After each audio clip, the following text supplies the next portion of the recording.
আমি অ্যাস্ট্রোলজার বৈশালী সরকার।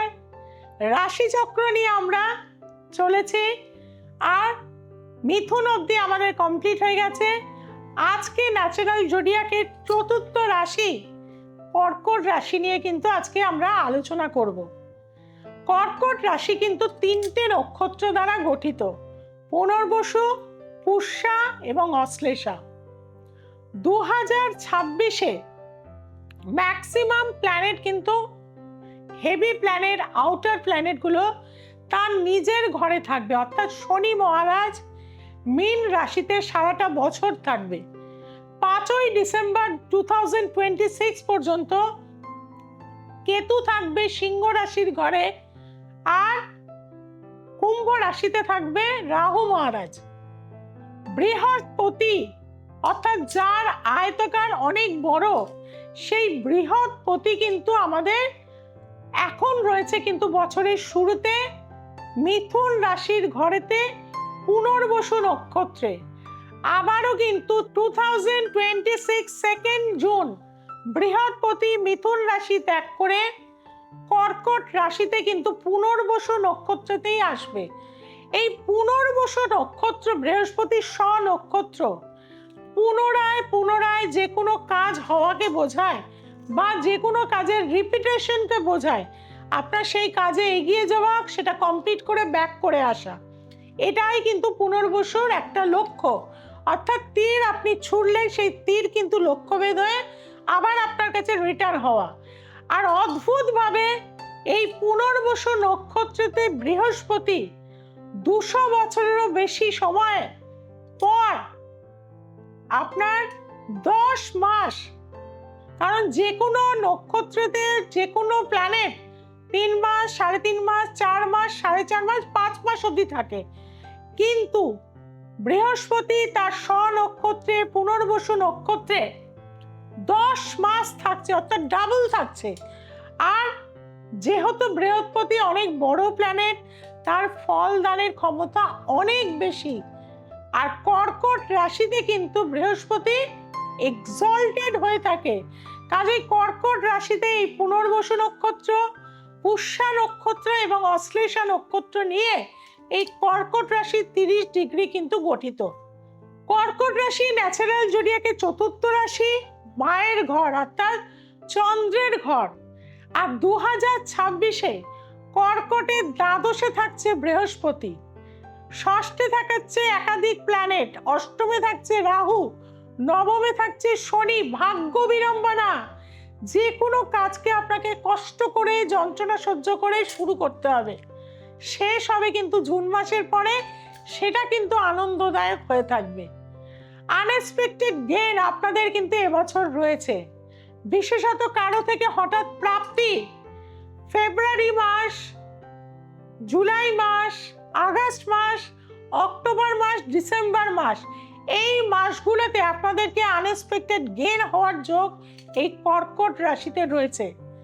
তবে কর্কট রাশির জাতক জাতিকাদের বলবো, খুব বেশি 2026-এ ইমোশনাল হবেন না, কারণ শরীর কিন্তু ভোগাবে সব সময় চোট, আঘাত, অ্যাক্সিডেন্ট, হসপিটাল যোগ, গাইনির সমস্যা, কোলাইটিসের সমস্যা, গল ব্লাডারের সমস্যা, ইনসোমিয়ার সমস্যা, অ্যাংজাইটি, টেনশনের সমস্যা কিন্তু আপনাদের বাড়বে এবছর।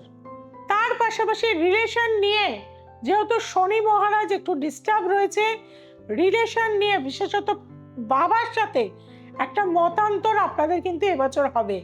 সেটা পৈতৃক সম্পত্তি হোক, কোনো বিষয় নিয়ে হোক, একটা সমস্যা কিন্তু তৈরি হবে, বা পিতৃস্থানীয় ব্যক্তির দ্বারা আপনার জীবনে কিন্তু একটা ক্ষতি হতে পারে।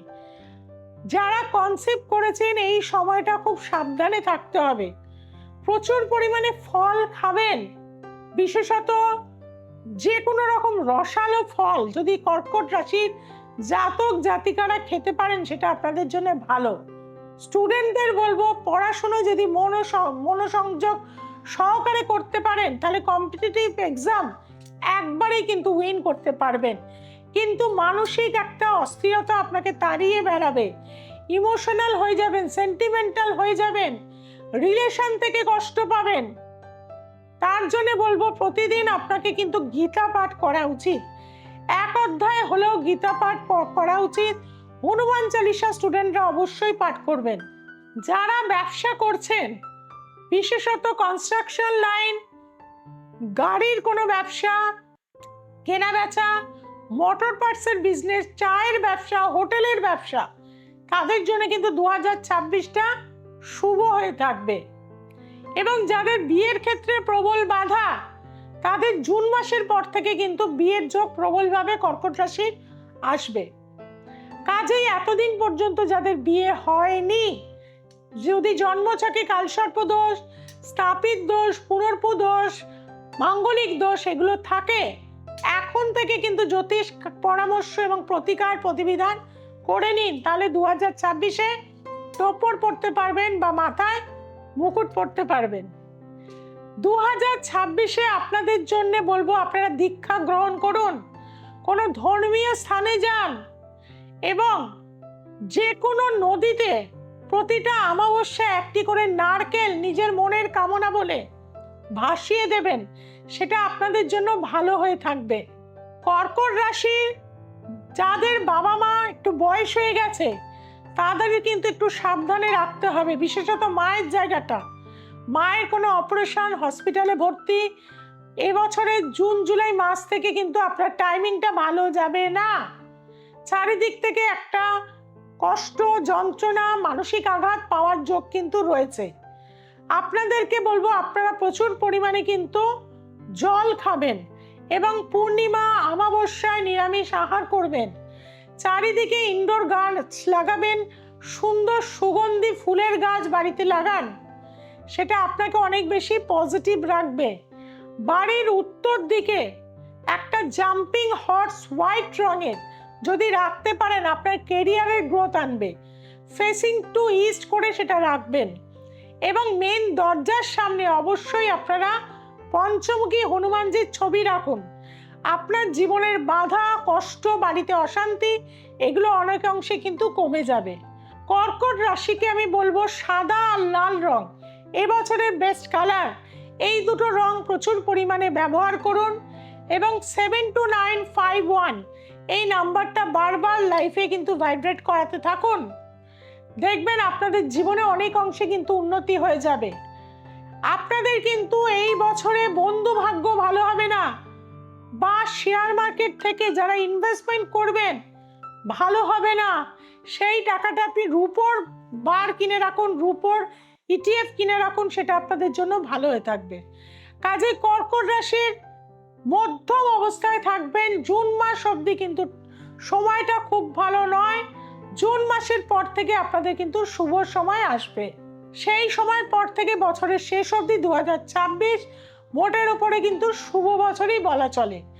তবে শরীরের যত্ন নিতে হবে, ঠান্ডা লাগার ধাত, পায়ের সমস্যা, অপারেশন যোগ আপনাদের এই বছর রয়েছে।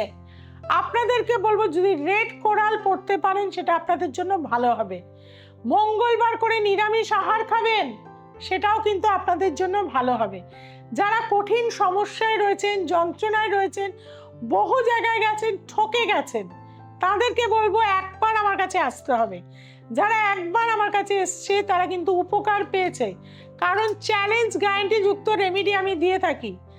বহু জায়গায় গিয়ে ঠকে যাওয়া মানুষ কিন্তু শেষ ভরসাই হচ্ছে বৈশালী সরকার।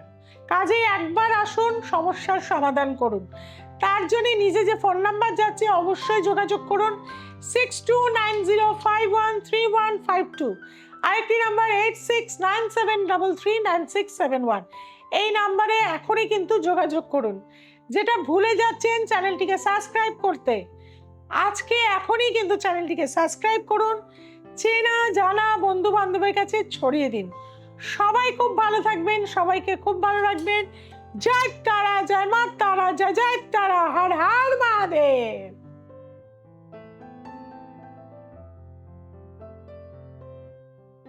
আমি দেবিকা চক্রবর্তী, আমার স্বামী নিতাই চক্রবর্তী। আমরা এসেছি খানাকুল হুগলি থেকে। তো আমার স্বামীর এখানে মানে কিছু শারীরিক প্রবলেম ছিল, কাজের জায়গাটা খুব খারাপ ছিল।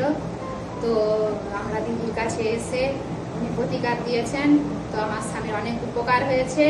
আমার স্বামী এখন কাজকর্ম ভালো হচ্ছে, শরীর ঠিক আছে।